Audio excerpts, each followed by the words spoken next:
Hey guys, my name is Shay Grahan, and today I'm going to talk to you about Cuba's embrace of agroecological practices and their rejection of industrial agriculture.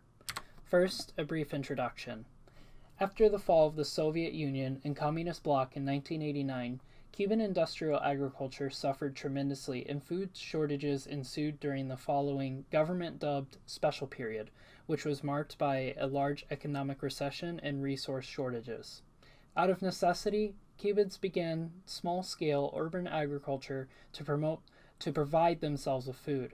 Agroecological practices began to spread, and over the coming years, urban agriculture and sustainable farming has begun to catch up with the country's food needs. Though this reformation of Cuba's agricultural system began out of necessity, its agricultural system is now looked at as a model for the rest of the world to learn from. Cubans have come to develop meaning around this new agricultural system, embracing values of independence, ecological responsibility, and public health.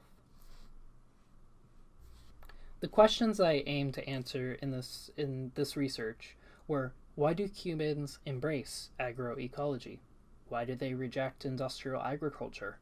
What are the benefits of agroecology? What has been the government's policy towards agroecology? Have they hindered it or have they encouraged it? And how has the government helped implement and encourage agroecological practices in the past couple of decades? A couple of limitations on my research were that I only have cultural knowledge as an outsider to Cuba. I did do a lot of readings, a lot of research, and received a lot of education during my trip there in March of 2019. I had the chance to interact with a lot of Cubans and observe the Cuban way of life. But that being said, I'm still an American, a Westerner, and I'm making cultural conclusions or cultural assumptions about Cuba. Another limitation is that this is a broad topic. I didn't narrow my research question enough, so I won't be addressing certain things that I make conclusions on or that I discuss, such as the Spanish colonial period. Another thing I didn't analyze was the impact of tourism on Cuba's food system, because it is a country of around 12 million people, 11 to 12 million people, and they have about 4 to 5 million tourists a year.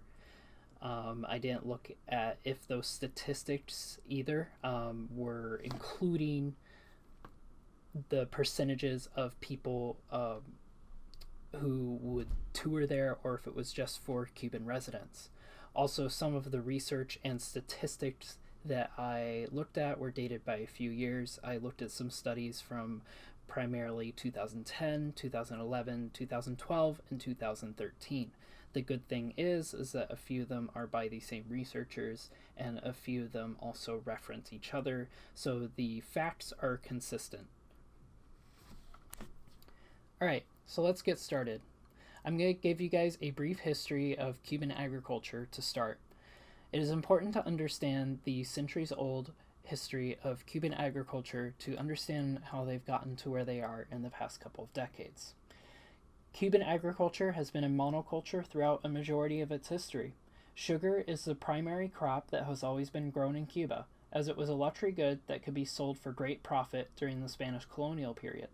Even after the Spanish-American War in 1898, where Cuba gained its, quote, independence from Spain, most agriculture on the island continued to revolve around sugarcane as American investors bought up plantations. Though there was a shift in agricultural production away from sugar over the 20th century, most notably after the Cuban Revolution in 1959, sugar remained a crucial crop for the country, as it had defined a large portion of their economy for so long. As a part of the Soviet bloc during the late 20th century, Cuba agreed to provide sugar to the Communist bloc in exchange for petroleum, machinery, food, and many other goods. This forced Cuba to continue producing sugar on a large amount of its developed agricultural land rather than producing food for its own citizenry. In fact, in 1989, the year the Soviet Union collapsed, Only 43% of the land was cultivated for food needs, and food imports accounted for 55% of the calories, 50% of the protein, and 90% of the fat consumed on the island, according to Borowai 2013. Throughout its history, Cuba has been reliant on food imports to subsidize what its agricultural system produces. And with the collapse of the communist bloc in 1989, the industrial agriculture that Cuba had developed during its time in the communist bloc went away practically overnight. By 1992, there was no more inputs, no more industrial agricultural inputs. Things such as industrial fertilizers, pesticides, and fossil fuels required to run the machinery that they had gotten. Due to food shortages during the special period caused by the collapse of industrial agriculture in Cuba, according to Peters 2010, the people of Cuba spontaneously began to plant food crops in yards, patios, balconies, rooftops, and vacant land sites near their homes. Those who had space began to raise chickens, rabbits, and pigs. Neighborhoods came together to plant crops without the use of chemical inputs and machinery. Thus, a sustainable, organic agricultural system was born within the areas of Cuba. Cuba's current food system was born out of an absolute necessity, the necessity to avoid starvation. Cubans began to plant crops and raise livestock on any open land that they could find within their urban environments. The production of livestock within urban areas still continues to this day. It was not uncommon to be woken by roosters in the morning in Havana during my brief stay there in March 2019. So, what replacements did Cubans come up with to replace industrial agriculture and still produce food?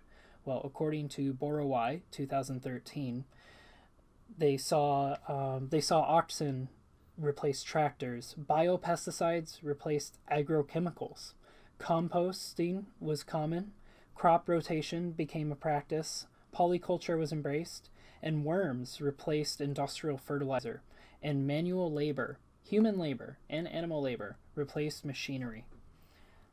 What was the government's response to all of this? Well, the government created the Urban Agriculture Department, which had the goal to develop state-supported infrastructure to aid and support urban gardens, according to Peters 2010. Their primary strategy was to increase small-scale, sustainable urban agriculture and provide vacant lots for Cubans to farm on, without giving them ownership to the plots of land. Because of this dynamic, those who farm on this land are required to give a certain amount of what they grow back to the community that it came from. It is common for excess food to be given back to local schools, retirement homes, and hospital kitchens, according to Peters 2010. So let's talk about what agroecology actually is.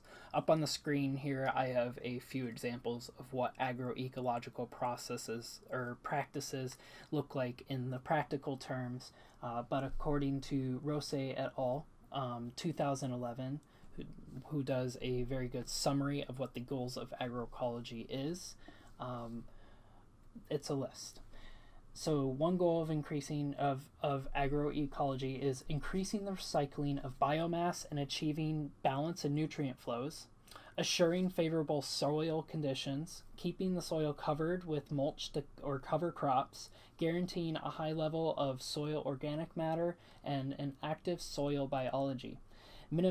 Another thing is to minimize nutrient losses from the system, though relatively closed rather than open system designs, meaning that nutrients stay within the system and do not leave it.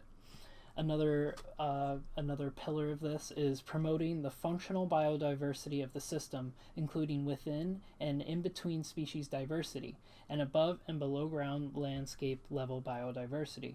And finally, promoting increased biological interactions and synergisms among system components that can sponsor system services like regenerating soil fertility and providing pest management without resorting to external inputs. So, why do Cubans embrace agroecology over industrial agriculture, and why do they flat out reject industrial agriculture? Well, for one, outside interests have a vested interest in bringing back industrial agriculture to Cuba. After all, it is designed to be profitable for companies who promote it, as the monoculture that industrial agriculture tends to promote requires the external inputs of machinery, pesticides, fertilizers, and fossil fuels to sustain itself. But Cubans are wary of making their entire system reliant on industrial agriculture again, as many of the resources necessary for industrial agriculture are provided by international cooperation, according to Altieri 2012b. Given the tenuous situation of Cuba's trade embargoes and that it experienced a complete collapse of an industrial agricultural system before when the inputs stopped flowing, this caution is well founded. Environmental concerns are abounding too, as industrial agriculture, according to Altieri 2012b, increases the short-term production but generates high long-term environmental and socioeconomic costs, whereas agroecology increases and maintains crop output over time. Furthermore, Cubans cite health concerns as in their rejection of industrial agriculture as well.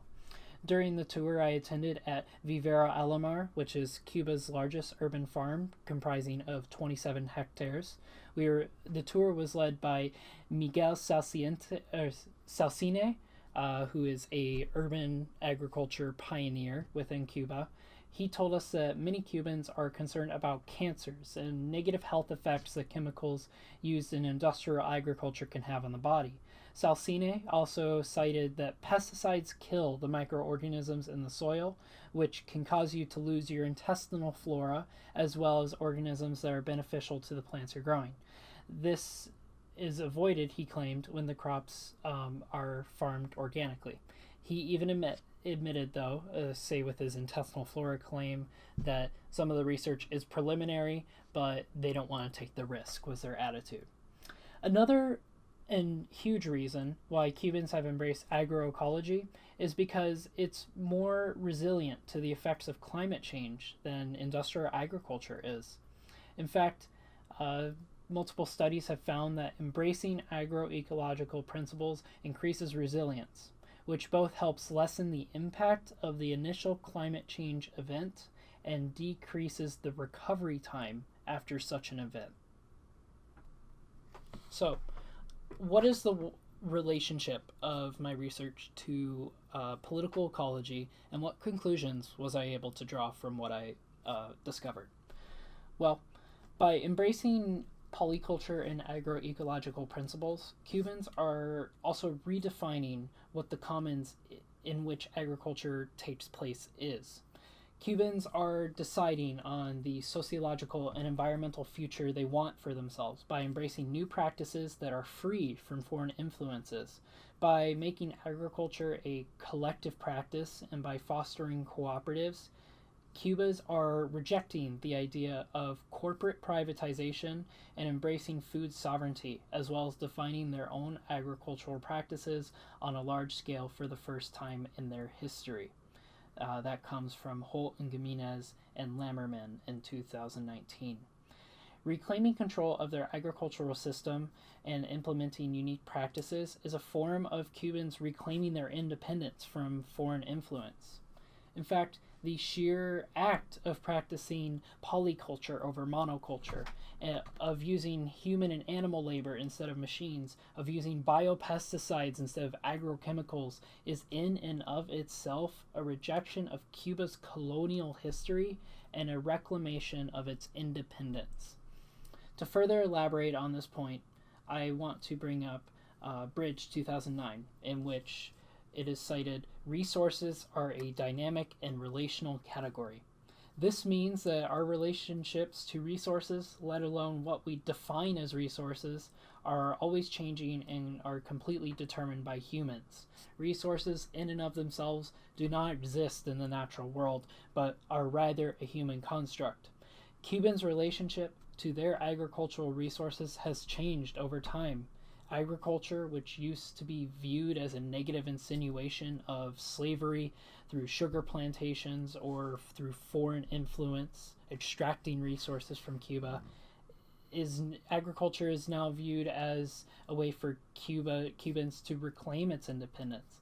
And although agroecology and urban farms began out of sheer necessity, it has now evolved into a rallying cry for many different causes. Present agricultural practices represent a path of resilience against climate change for Cubans. They represent a tool for community building, education, and social cohesion. They represent a pathway towards responsible environmental stewardship and health. They represent a practice that will increase Cubans' health and well-being, and they represent a sense of food security and independence from foreign influence.